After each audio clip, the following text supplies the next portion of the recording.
कल मैंने आपको बताया था,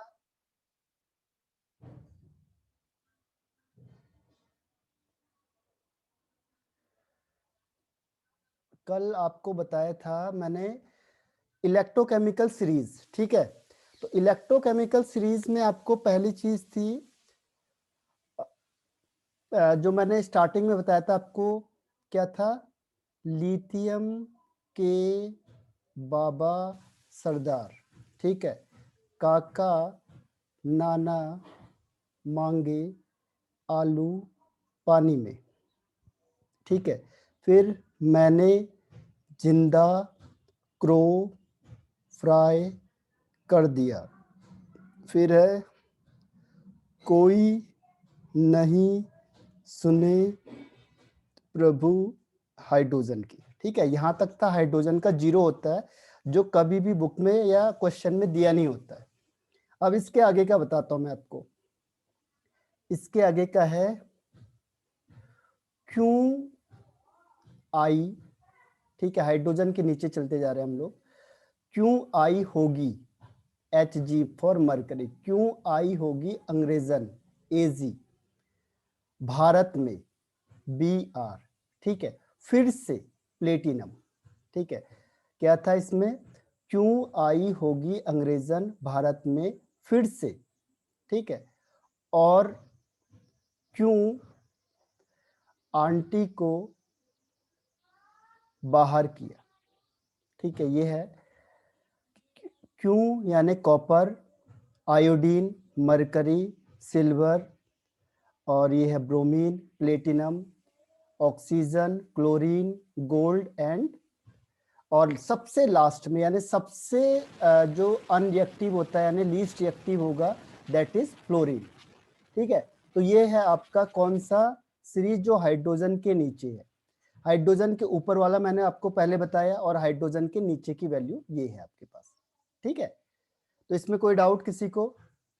क्यों आई होगी अंग्रेजन भारत में फिर से, और क्यों आंटी को बाहर किया, ठीक है। तो ये है आपका, ऐसे बहुत सारे बनेंगे, जो भी आपको सही लगेगा, एक दो और मैं भेज दूंगा। तो जहां पे जो आपको सही बैठ रहा है आपके माइंड में, उससे आप लर्न कर लेना, ठीक है।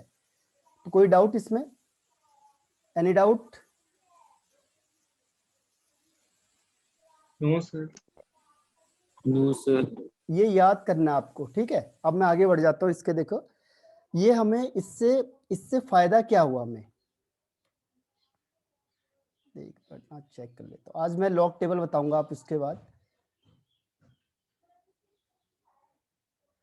ओके।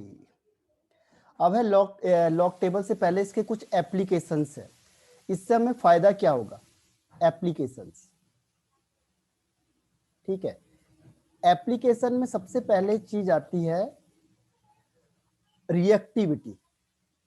रिएक्टिविटी, अब जो मैंने टेबल बनाई है आपकी बुक में, कई बार किसी में फ्लोरीन ऊपर रहेगा और लिथियम नीचे रहेगा, ठीक है। तो इसमें ध्यान रखना है कि जो सीरीज मैंने बनाई है, क्योंकि आपकी बुक में क्या होगा, अलग अलग चीजें होंगी लिखी हुई, तो आपने ध्यान रखना है इसमें। अब रिएक्टिविटी बताओ, अगर मैं टॉप टू बॉटम जाऊंगा, इसमें नहीं, लिथियम से लेके फ्लोरीन तक अगर मैं गया टॉप टू बॉटम, तो रिएक्टिविटी क्या होनी चाहिए, इंक्रीज या डिक्रीज? Sir decrease. हाँ, रिएक्टिविटी क्या होनी चाहिए, डिक्रीज होनी चाहिए, ठीक है। रिएक्टिविटी डिक्रीज, ध्यान रखना। इसका मतलब अगर आपको बोला जाएगा कि स्ट्रॉन्ग सबसे ज्यादा मोस्ट रिएक्टिव कौन सा होता है, तो मोस्ट रिएक्टिव होता है लिथियम। और लीस्ट रिएक्टिव कौन हो जाएगा? लीस्ट रिएक्टिव हो जाएगा फ्लोरीन, ठीक है। किसके रिस्पेक्ट में? ऑक्सीडेशन के रिस्पेक्ट में। ऑक्सीडेशन मतलब होता है जब इलेक्ट्रॉन को लूज करना है, उसको हम जनरली रिएक्टिविटी का मतलब हम यहाँ पे ये समझते हैं कि कौन इलेक्ट्रॉन को जल्दी लूज कर रहा है। तो सबसे जल्दी लूज कौन करेगा? लिथियम। और आपको पता है फ्लोरीन सबसे ज्यादा इलेक्ट्रोनेगेटिव होता है, तो ये इलेक्ट्रॉन को लूज नहीं करेगा। तो पहला पॉइंट है रिएक्टिविटी ऑर्डर, समझ में आ गया। तो टॉप टू बॉटम मतलब हमने डिक्रीजिंग ऑर्डर में से रखा हुआ है, रिएक्टिविटी के डिक्रीजिंग ऑर्डर में है। तो फर्स्ट पॉइंट क्लियर होगा। आगे बढ़ जाओ सेकंड में। Yes, sir. सेकेंड पॉइंट देखो, second is electropositive character. Electropositive character, electropositive character का मतलब कौन इलेक्ट्रॉन को लूज करके पॉजिटिव होना चाहता है, this is called electropositive character. ठीक है, तो ये भी सेम है जैसा अभी हमने रिएक्टिविटी के केस में देखा कि जो इलेक्ट्रोपॉजिटिव करेक्टर होता है ये टॉप टू बॉटम क्या होगा, सेम डिक्रीज, क्योंकि फ्लोरीन तो कभी भी प्लस में नहीं आना चाहेगा। ठीक है, कोई भी नॉन मेटल प्लस में नहीं आना चाहेंगे और मेटल प्लस में आना चाहेंगे। तो जैसे हम टॉप टू बॉटम जाएंगे, टॉप टू बॉटम, वैसे ही जो इलेक्ट्रोपॉजिटिव करेक्टर है वो क्या हो जाएगा, डिक्रीज हो जाएगा। तो ये सेकंड पॉइंट हमारा।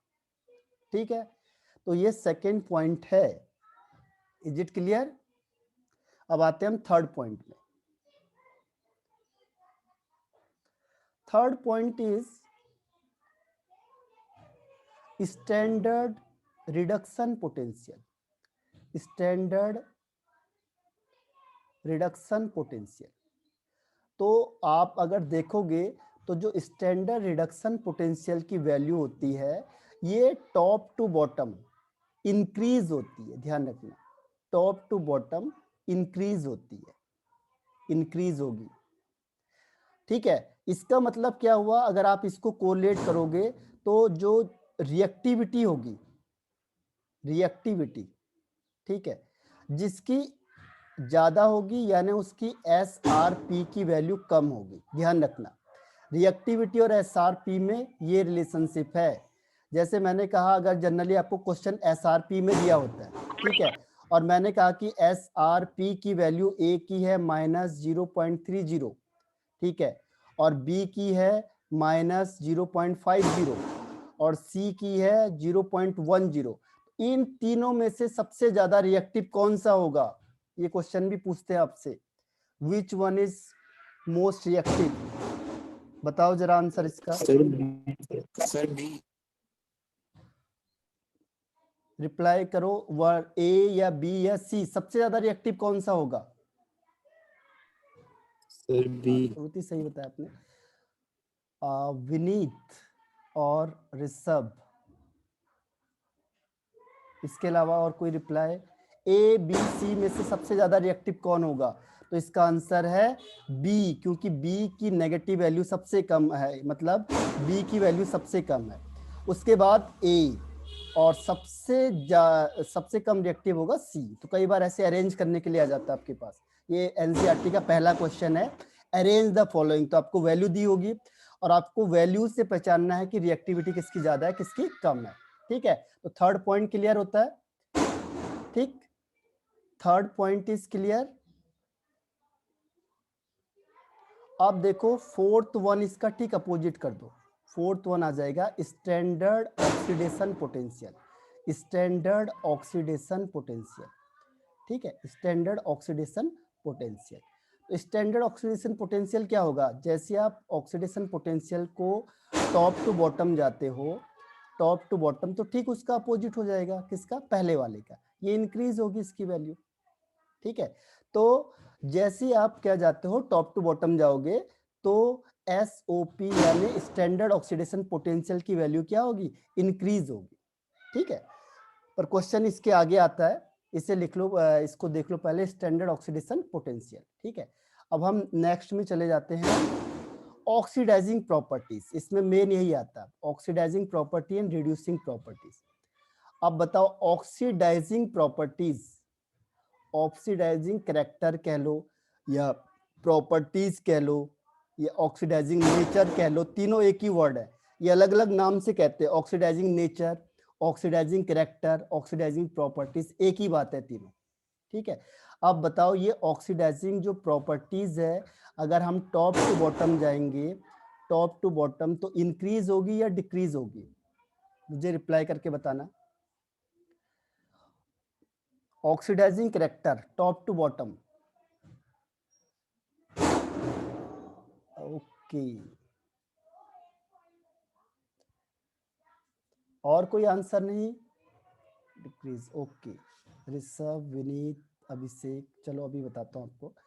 देखो कैसे करना है इसको, ये ध्यान रखो कि ऑक्सीडाइजिंग करैक्टर या ऑक्सीडाइजिंग प्रॉपर्टीज में क्या होगा। देखो अगर हमने कहा आपसे कि ऊपर से नीचे रिड्यूसिंग करैक्टर क्या होता जा रहा है, देखो SRP यानी कि जो इलेक्ट्रॉन को लूज करने की टेंडेंसी है वो कम होती जा रही है। इलेक्ट्रॉन को लूज करने की टेंडेंसी टॉप टू बॉटम क्या हो रही है, डिक्रीज हो रही है।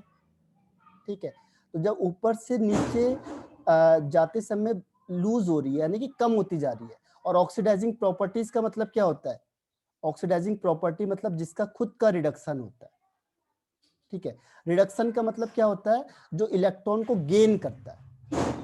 ठीक है, तो इलेक्ट्रॉन को गेन करने के लिए क्या होगा, टॉप टू बॉटम क्या होता जाएगा, बढ़ता जाएगा। या कहेंगे हम जो गेन करने की टेंडेंसी इलेक्ट्रॉन की वो क्या होती जा रही है, इंक्रीज होती जा रही है। ठीक है, तो रिडक्शन ऑक्सीडाइजिंग करैक्टर का मतलब जिसका खुद का रिडक्शन होता है, और रिडक्शन का मतलब क्या होता है, गेन ऑफ इलेक्ट्रॉन। तो ऊपर से नीचे जो गेन ऑफ इलेक्ट्रॉन की टेंडेंसी है वो इंक्रीज हो रही है। ठीक है, और जो इलेक्ट्रॉन को लूज करने की टेंडेंसी है डिक्रीज हो रही है। यानी कि जो ऑक्सीडाइजिंग प्रॉपर्टी है वो इंक्रीज होगी। कैसे, अगर हम टॉप टू बॉटम जाते हैं। यानी कि सबसे स्ट्रॉन्ग ऑक्सीडाइजिंग एजेंट कौन सा हो जाएगा, एजेंट भी कहते हैं इसे, एजेंट। ठीक है, तो स्ट्रॉन्ग ऑक्सीडाइजिंग एजेंट हो जाएगा फ्लोरीन, क्योंकि फ्लोरीन बहुत जल्दी इलेक्ट्रॉन को गेन करेगा। तो ऑक्सीडाइजिंग जो स्ट्रॉन्ग ऑक्सीडाइजिंग एजेंट है कौन सा, फ्लोरीन है। तो ये 5th वाला क्लियर हुआ।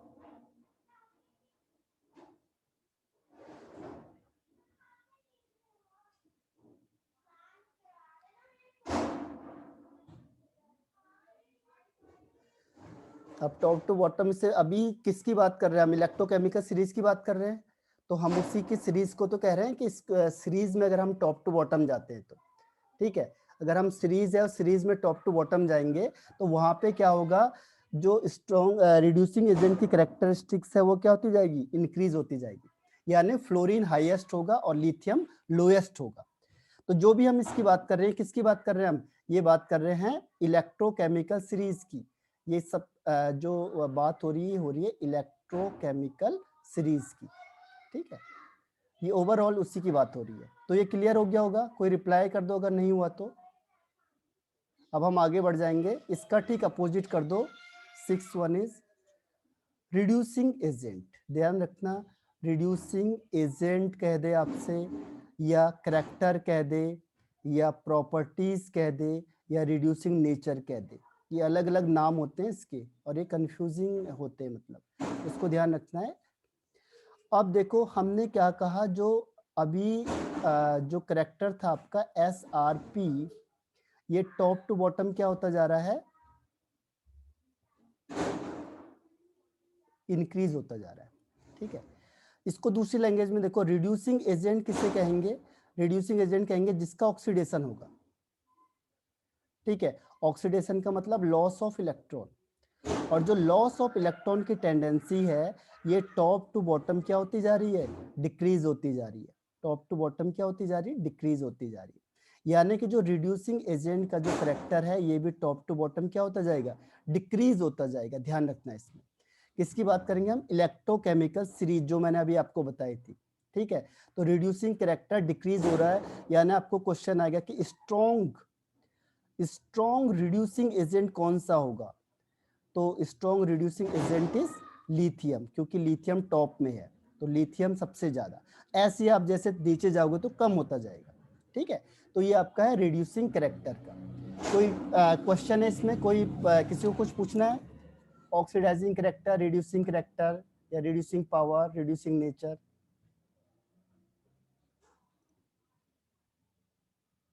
यस नो, आगे बढ़ जाऊं।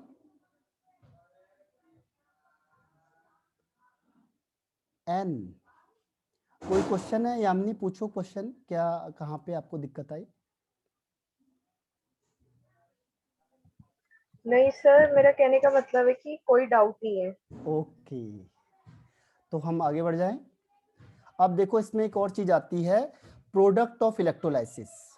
6th one is product of electrolysis. ये देखो बहुत सारी इंफॉर्मेशन देता है आपको, प्रोडक्ट ऑफ इलेक्ट्रोलाइसिस।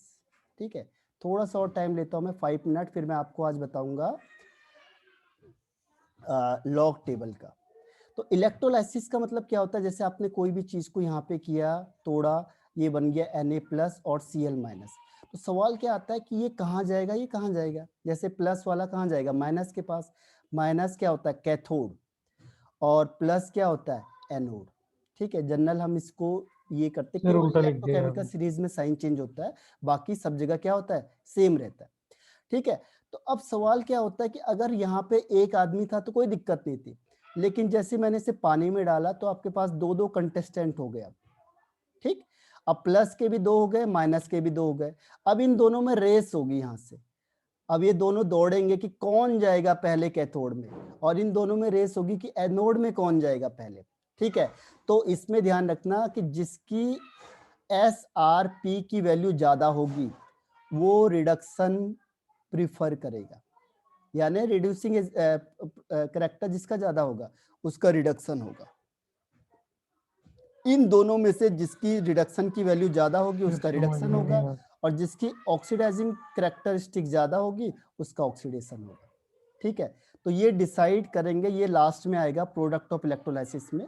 यहाँ आपको जनरल इंफॉर्मेशन, सीधी बात है, जिसकी वैल्यू ज्यादा है, जैसे मैंने कहा कि एक है ए जिसकी ऑक्सीडाइजिंग जो वैल्यू है 5 है, और बी है उसकी ऑक्सीडाइजिंग वैल्यू 6 है।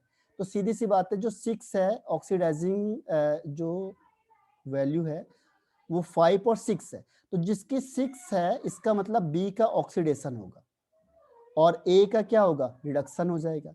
ठीक है, तो ये डिसाइड करेगा, यानी ये वैल्यू डिसाइड करती है, या अगर आपने सीरीज याद करिए तो डिसाइड कर देगा कि किसका ऑक्सीडेशन होना चाहिए और किसका रिडक्शन होना चाहिए। ठीक है, तो ये इसकी खास बात है।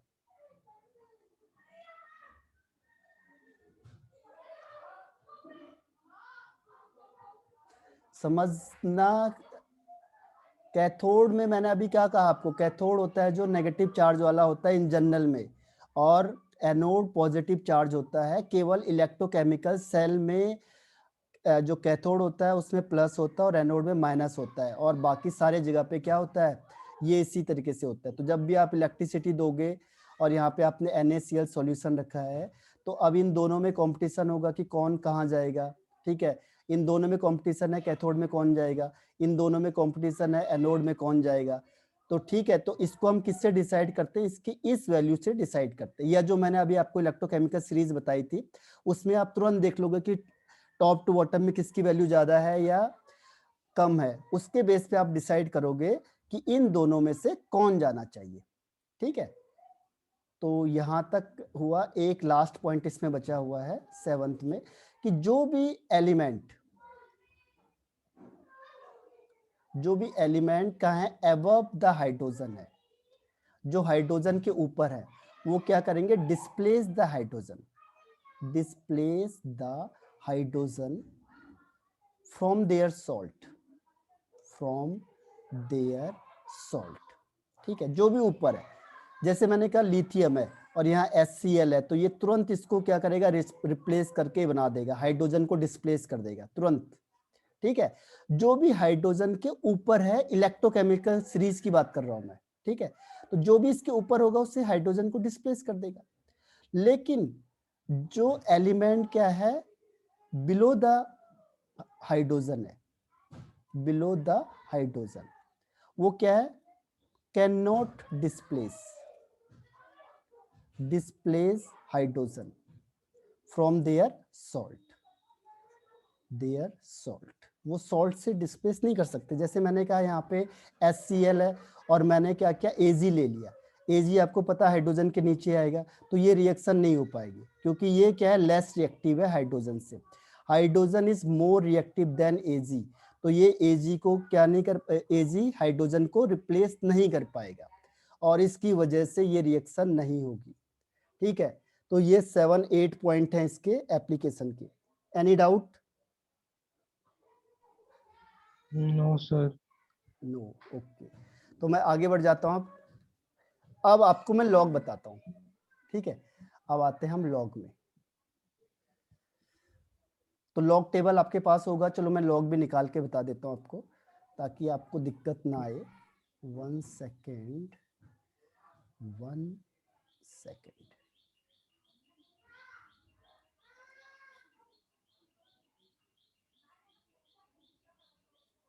ये लॉग टेबल निकाल दी मैंने, देखो ठीक है। अब बहुत ध्यान से देखना है इसको।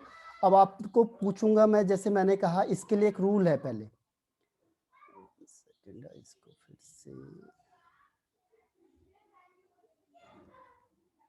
इसमें क्या है, जैसे मैंने क्वेश्चन दे दिया आपको कि बताओ लॉग, कुछ भी दे दिया 13.45, ठीक है। सबसे पहले आपने क्या करना है, फर्स्ट स्टेप क्या, देखो स्टेप फर्स्ट ये है कि आपने देखो पॉइंट से पहले कितने डिजिट है, ठीक है, उसका 1 माइनस कर दो। Number of digit before decimal, उसको 1 कम कर दो। जैसे इसमें कितने हैं, 2 डिजिट है, तो 2 डिजिट में से 1 कम कर दो, तो हो जाएगा 2 माइनस 1 मतलब 1, तो 1 पॉइंट।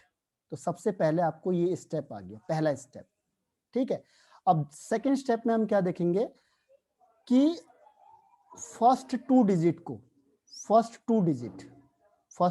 कौन से इसमें से, देखो 13th वाला है। अब इसको 4 में देखना है इस टेबल में, ठीक है। इस टेबल में देखो 13 का 4, अब 13 कहाँ पे चला गया, देखो ये 13, और 13 का 4 कौन सा है, 0 1 2 3 4, तो ये 4 हो गया। तो ये कितना आ गया 1.271, सॉरी 1.11271, ठीक है। ये लिख लिया आपने, ये पॉइंट के बाद लिखना है। अब एक और डिजिट बचा है 5, तो 13 का 5 देखना है मीन डिफरेंस में, ये मीन डिफरेंस है। अब 13 का 5 देखो 1 2 3 4 एंड 5, ये क्या हो गया 16 आ गया।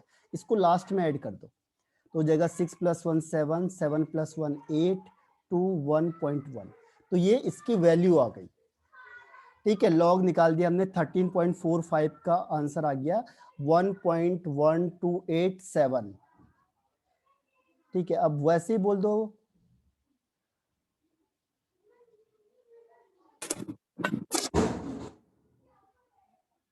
उसके लिए थोड़ा दिमाग लगाना पड़ता है, ठीक है। तो ये आया समझ में आपको first step, is it clear? एक और देता हूं आपको, देखो मैंने सिंपल आपको कह दिया log 2 की वैल्यू बताओ, तो आपने अपने आप पॉइंट लगाना है 0 0, ठीक है, इसको 0 कर दो। अब देखो पॉइंट के पहले कितने डिजिट है, 1 डिजिट है, तो 1 माइनस 1 यानी 0 हो जाएगा पॉइंट। अब इसको छोड़ दो, आप ये भूल जाओ। अब देखो 20 का 0, अब 20 ये है और 20 का 0 ये हो गया कितना 3010, तो log 2 की वैल्यू होती है, log 2 की वैल्यू 0.3010, ठीक है। ये आपका आंसर हो जाएगा, समझ में आया? log 2 कोई भी आप डिजिट बोलोगे तो मैं इसका आंसर बताता हूं आपको, वैसे रिप्लाई करके बता दो आया कि नहीं आया, yes no.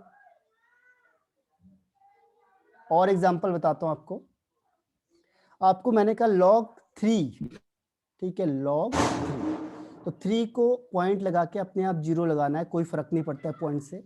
Number of digit 1 है, तो 1 माइनस 1 यानी 0 पॉइंट। अब 30 का 0 देखो, 30 ये है, 30 का 0 हो जाएगा 4771, तो ये इसका आंसर हो जाएगा। बाकी ये 0 है नहीं इसका यहाँ पे, तो हम देखेंगे नहीं, ठीक। तो ये हो जाएगा आपका 0.4, यानी कि log 3 की वैल्यू याद रखनी है आपने 0.4771। Is it clear? बताओ। Yes, sir.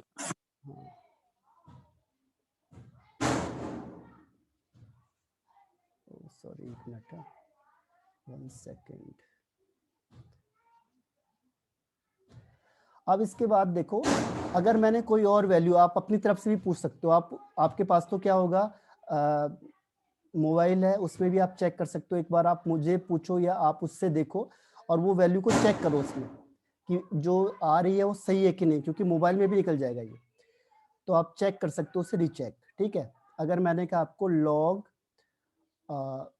3715, ठीक है, तो इसमें कहीं पे भी पॉइंट नहीं लगा हुआ है, तो हमने क्या करना है, लास्ट में पॉइंट लगाना है, 0 0 कर दो, ठीक। अब देखो number of digit before decimal कितने हो गए 4, तो 4 माइनस 1 यानी 3, तो 3 लगा के पॉइंट लगा दो। अब देखो फर्स्ट 2 वैल्यूज को थर्ड में देखना है। फर्स्ट 2 वैल्यू क्या है 37, 37 का 1 देखो, 37 का 1 कितना लिखा है 5694, तो ये लिख देंगे 5694। अब 37 का 5 देखना मीन डिफरेंस में, देखो मीन डिफरेंस 1 2 3 4 5 यानी वैल्यू है 6 है, तो इसको 6 लास्ट में ऐड करना है, तो ये हो जाएगा 0075.3, तो ये इसका आंसर हो जाएगा। तो लॉग निकाल लोगे आप लोग, रिप्लाई करो यस नो। किसी भी कंपाउंड का आप लॉग निकाल सकते हो क्या? Yes sir. ओके, अब ये तो लॉग आते ही जाएगा क्योंकि आपके पास लॉग है, लॉग के ही क्वेश्चन है आगे पूरे, ठीक है। तो पहला आपको बताया मैंने लॉग का। अब लॉग के बाद आता है एंटी लॉग, ठीक है। एंटी लॉग का बताता हूँ आपको, फिर मैं आपकी शॉर्टकट ट्रिक बताता हूँ इसकी, ठीक है। एंटी लॉग को कैसे निकालते हैं, एंटी लॉग, एंटी लॉग को निकालने के लिए मैंने कहा आपको बताओ एंटी लॉग 5.372 दे दिया। ध्यान रखना लॉग टेबल 4 डिजिट के लिए ही वैलिड है बस, बाकी 5 के लिए नहीं है, ठीक है। अब हमने एंटी लॉग में देखो जितना भी पॉइंट से पहला लिखा होगा इसको पावर में चेंज कर दो, ये हो जाएगा 10 की पावर 5, ठीक है। इसको भूल जाओ। अब यहां से 4 डिजिट बनाओ इसकी। अब हम देखेंगे किसमें, एंटी लॉग टेबल में। एंटी लॉग टेबल में देखते हैं हम इसको, एंटी लॉग में आ जाते हैं। देखो एक minute, anti log same process करनी है, पर यहाँ पे जब एंटी लॉग होगा तो एंटी लॉग टेबल में देखेंगे हम, फिर लॉग टेबल में नहीं देखेंगे। ये देखो ये एंटी लॉग टेबल दी हुई है आपके पास, ठीक है। इस एंटी लॉग टेबल में देखो, अब इसको भूल जाओ, बाकी सेम प्रोसेस है। प्रोसेस क्या है यहाँ पे 37, फिर ये 2 डिजिट लेना है हमने, ठीक है। इसका 2 डिजिट क्या है 37, तो यहाँ देखो 37 कहाँ पे है, 37 है इसमें, 37 मतलब 37 कहेंगे, ये देखो ये 37 है। इसका क्या देखेंगे 2 की वैल्यू, 2 कहाँ है यहाँ पे देखो, देखो ये 0 1 2 यानी 2355, तो ये जाएगा 2355। इसमें ध्यान रखना पहले डिजिट के बाद डेसिमल लगेगा, तो इसका आंसर हो जाएगा 2.355 इंटू 10 की पावर 5। अगर आप इसका लॉग निकालोगे तो ये आंसर आएगा, ठीक है। ये ध्यान रखना है एंटी लॉग और लॉग में। अगर मैंने आपको क्वेश्चन दे दिया कि इसका लॉग बताओ, ये लॉग, तो लॉग इसका आंसर ये आएगा।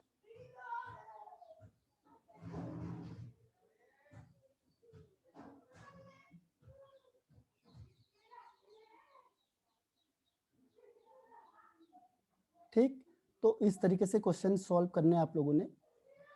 फिर से देखो एंटी लॉग टेबल में कोई और एग्जांपल ले लेते हैं। जैसे अभी मैंने आपको कहा था कि लॉग 2 की वैल्यू निकाली हमने 0.3010, ठीक है। अब मैं इसे चेक करूंगा कि मेरा आंसर सही है कि नहीं है, तो मैं क्या करूंगा, मैं निकालूंगा एंटी लॉग 0.3010, तो इसका आंसर ये आएगा 2। अब चेक करते हैं देखो इससे, ठीक। अब इसमें एंटी लॉग में देखो पॉइंट के पहले 0 है तो 10 की पावर 0 यानी कि कोई आंसर नहीं, इसकी वैल्यू 1 होती है। अब 30 का 1 देखना हमने, देखो 30 का क्या देखना है 1 देखना है एंटी लॉग टेबल में। तो एंटी लॉग टेबल में देखो 30 कहाँ पे दिख रहा है आपको, दिख रहा है आपको कहीं पे 30 देखो ये 30, और 30 का 1 क्या आ गया देखो 2000 और यहाँ पे हम क्या लगा देते हैं, पॉइंट लगा देते हैं, तो कितने आ गए वैल्यू 2। तो ध्यान रखना इसकी वैल्यू कितनी आ गई 2। तो जो भी आप एंटी लॉग निकालोगे वही लॉग की वैल्यू, यानी लॉग 2 की वैल्यू है इतनी, और इसका एंटी लॉग निकालोगे तो वही आ जाएगी 2 वैल्यू, ठीक है। ये आप चेक भी कर सकते हो अपने आंसर को कि आपने गलत किया या सही किया हुआ है। जैसे मैंने अभी निकाला था log 3 इज इक्वल टू 0.4771। अब मैं चेक करूंगा कि सही है कि गलत है, तो मैंने देखा पॉइंट से पहले 0 लिखा है तो 10 की पावर 0। अब इसको चेंज कर दो, यहाँ पे 47 का 7 देखो एंटी लॉग टेबल में पॉइंट के बाद देखा जाता है हमेशा इससे, ठीक है। अब 47 मुझे कहीं दिख रहा है, ये दिख रहा है 47, इसका 7 देखो 7 कहाँ है 0 1 2 3 4 5 6 7, देखो ये 2.999 यानी 3 के अप्रोक्स में आ गया, तो 3 इज द आंसर। ठीक है, तो इस तरीके से आपको लॉग और एंटी लॉग सर इसमें दोनों पॉइंट निकाल, क्यों लगाया 3 के बाद? क्या 3 के बाद ये पॉइंट कैसे लगाया? मतलब 299 है, मतलब पॉइंट कैसे आया 2 के 2.99 को बाद? अप्रोक्सीमेट में क्या लिखेंगे हम, नहीं, 3.00 अप्रोक्सीमेटली नहीं, लिखोगे तो वो मतलब 3 पॉइंट कैसे माना आया? जाएगा। अगर आप किसी भी वैल्यू के पॉइंट के बाद जीरो लगाओगे तो उसकी वैल्यू नहीं होती है काउंट, वो सिग्निफिकेंट में देखा जाता है कि वो कितना सिग्निफिकेंट है। ठीक है,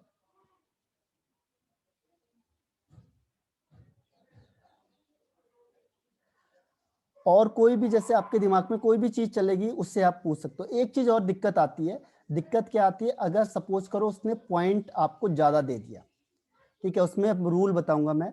जैसे मैंने कहा आपको लॉग 0.0001, ठीक है, तो इसको कैसे निकालना है, इसको तो खैर निकाल सकता हूँ मैं 10 की पावर में चेंज करके।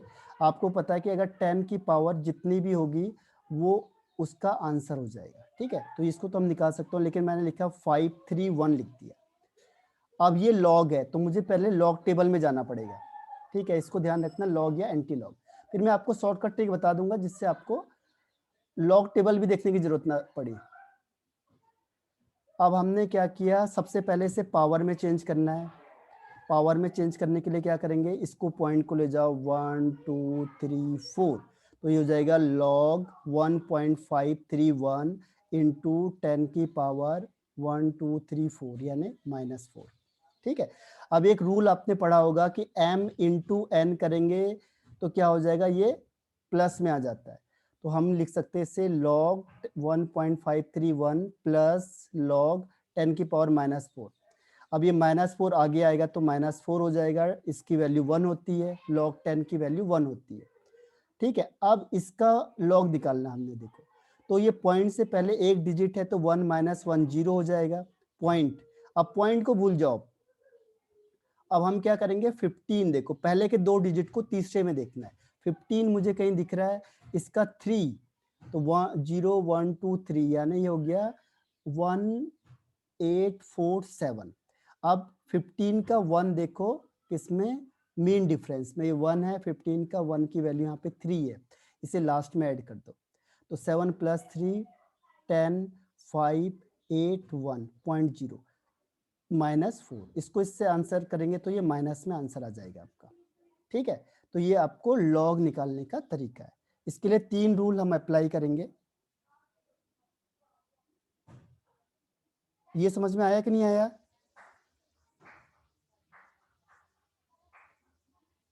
Yes no?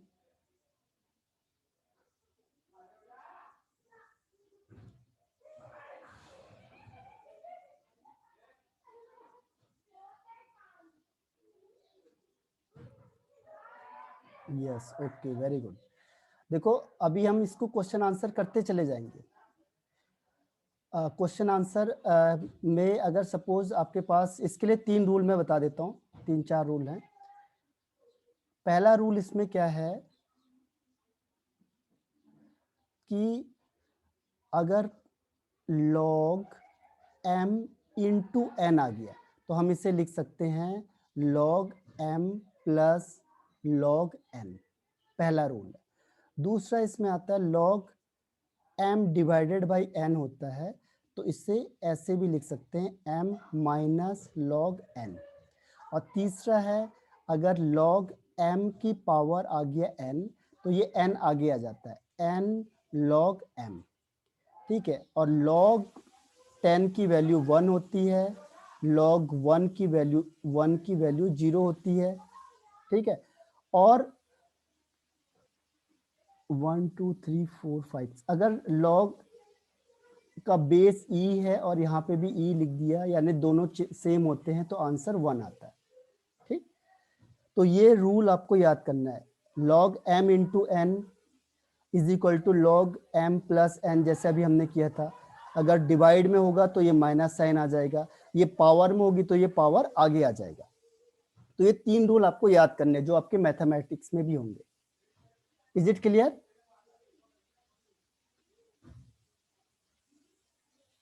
क्लियर है? तीनों रूल याद करने, ये तो इसका कोई ऑप्शन नहीं है। इसको अप्लाई करके बता देता हूँ मैं, जैसे मैंने अभी अप्लाई किया था। अगर ये बड़ा क्वेश्चन आ गया आपके पास, log 0.0003456 ऐसे कुछ भी दे दिया, तो आपको इतना नहीं करना है, इसको क्या करो 10 की पावर में कन्वर्ट करो, 1 2 3 4 हो जाएगा log 3.456 इंटू 10 की पावर 4 माइनस का। अब देखो जब ये माइनस साइन है तो इसके बीच में अगर हम अलग अलग करेंगे तो प्लस लिख देंगे हम लोग इसे, प्लस log 10 की पावर -4। अब ये 4 आगे आएगा तो हो जाएगा -4 log 10, और log 10 की वैल्यू कितनी होती, 1 होती, तो ये -4 रहेगा। अब आपको इसका log निकालना है। पॉइंट के पहले कितना है, 1 डिजिट है, तो 1 - 1 0। अब इसे भूल जाओ। अब सेकंड स्टेप लो, 34 का 5, ठीक है। 34 यहाँ पे देखो कहाँ पे दिख रहा है आपको, ये 34, इसका 5 0 1 2 3 4 5 हो जाएगा 5366, 5366। अब 34 का 6 देखो, 34 का 6 है 0 1 5 8 वैल्यू आ गई, 1 2 3 4 5 6 8, तो 8 लास्ट में ऐड हो जाएगा, तो 8 + 4 यानी कि 14, और ये 735.0 - 4, ये इसका आंसर हो जाएगा। ठीक है, सर समझ आ गया। यस आया कि नहीं आया ये? यस सर आ गया। ओके, अब देखो नेक्स्ट में है, टाइम मेरे ख्याल से 1 मिनट बचा हुआ है।